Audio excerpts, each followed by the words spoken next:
everyone, it's Charlton.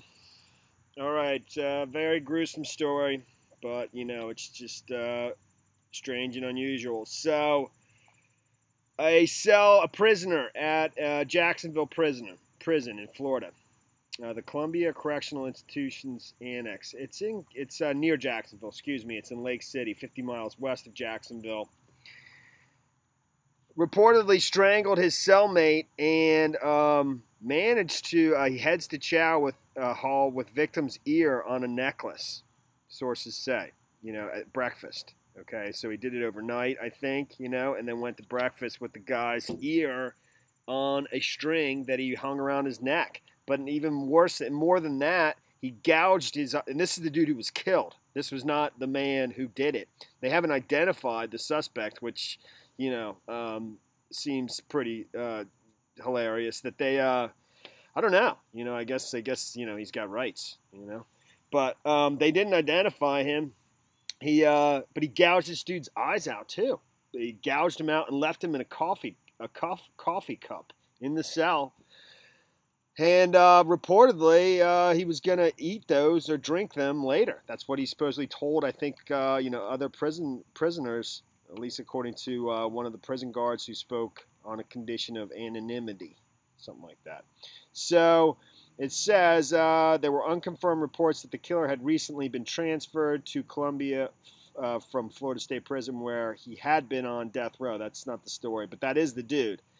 So two of the prison sources said the cellmate became angry at Mark, the person pictured above who was killed, for pestering him. And he was serving a life sentence for murder himself. But after strangling him, he cut off his ear and gouged out his eyeballs, three sources confirmed. He put the ear on a string around his neck, showing it off to several inmates before morning breakfast in the chow hall, the source said. He left the eyeballs in a cup in the cell and told other prisoners that he intended to either eat or drink them later. It's not clear why corrections officers failed to notice that one inmate was missing from the count before breakfast. And like I said before, there were unconfirmed reports that the killer had been recently transferred from Columbia to Columbia from Florida State Prison, where he had been on death row. Often inmates who have violent histories or are considered a threat to other inmates are housed separately from the rest of the population.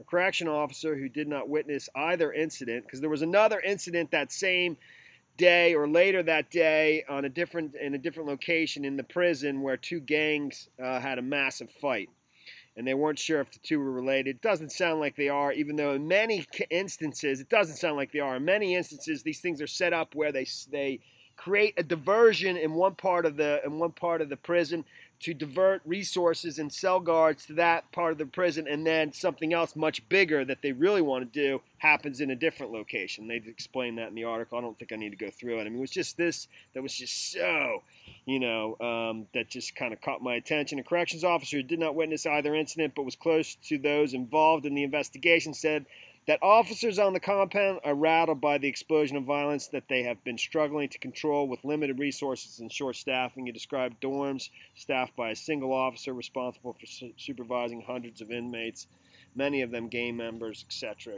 etc. And that is the story there, man. It's just, and that's the poor soul who just, you know, he was strangled, had his eyes gouged out, and his ear cut off.